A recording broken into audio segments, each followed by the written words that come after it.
Hi friends, good afternoon. Welcome to my channel. నేనైతే చపాతీ చేస్తున్నాను. ఇప్పుడు చపాతీలో ఏం చేస్తున్నా తెలుసా? చూడండి.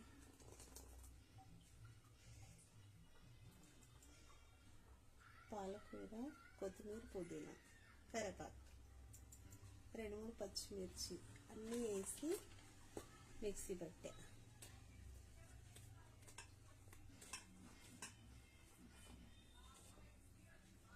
కానీ చాలా బాగుంటాయి ఫ్రెండ్స్.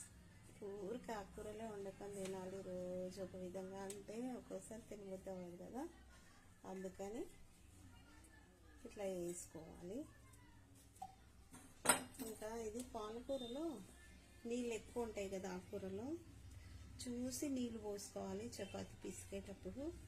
ఎందుకంటే ఇదే తడి ఎక్కువ ఉంటుంది, అంటే ఉత్తి పిండి పిసికేటంత వాటర్ పట్టదన్నమాట. చూసుకొని పోసుకుంటూ కలుపుకోవాలి. పిండి అయితే చపాతీ మాత్రం బాగానే వస్తుంది. ఇంకా ఆకుకూరలు ఎలాగోలాగో తినాలి అంటే రోజు పప్పు, పాలకూర, ఆకుకూర కొంచెం ఇది కదా, అందుకని బాగుంది కదా ఫ్రెండ్స్.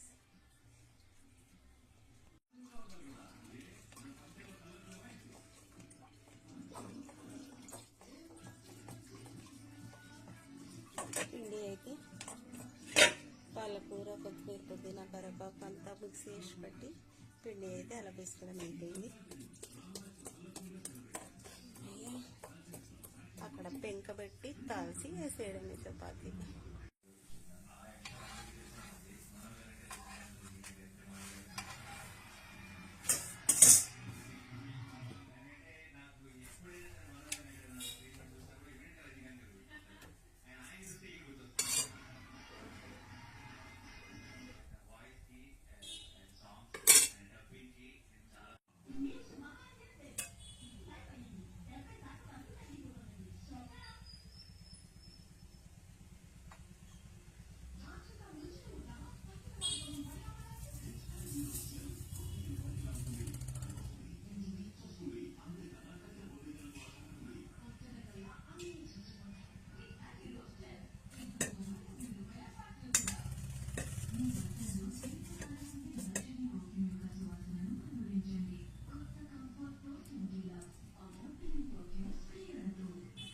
ఎక్కువ కూడా చేసా. పొద్దున సండే కదా, ఇంకా లేట్ లేస్తాము, సరేలే అనేసి పొద్దునకు సరిపడా చేశాను అనమాట. ఎక్కువైనా పొద్దున వీటిలోకి బేసన్ వండుతా. శనగపిండి, ఉల్లిపాయలు వేసి బేసన్ ఏంది దోశకి ఇస్తారు కదా, అలాంటిది కొంచెం గట్టిగా వండుకుంటే అది కూడా చాలా బాగుంటుంది ఫ్రెండ్స్. ఓకేనా? బాయ్ ఫ్రెండ్స్, మీరు కూడా ట్రై చేయండి.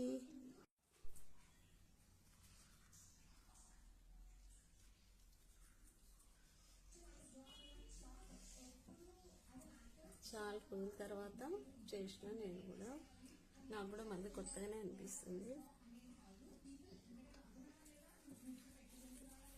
టేస్ట్ మాత్రం చాలా బాగుంటుంది ఫ్రెండ్స్. చూడడానికి ఇలా గ్రీన్ ఉన్నా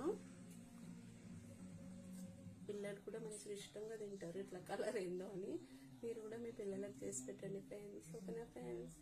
బలంకి బలము, ఆకుకూర ఏ విటమిన్ కదా, ఇట్లయితే ఎక్కువ తినగలుగుతాం కదా. చపాతీలలో వేసి పెడితే పిల్లలు, కొందరు కూర వండి పెడితే ఆకులన్నీ పక్కన ఏరి పెడతారు కదా. ఇట్లయితే పిల్లలు 2-3 పచ్చిమిర్చి, కొత్తిమీర, పుదీనా, కరివేపాకు, 2-3 పచ్చిమిర్చి, కొంచెం ఉప్పు వేసి కలిపి చేస్తాం కదా, ఉత్తిది కూడా తినొచ్చు పిల్లలు.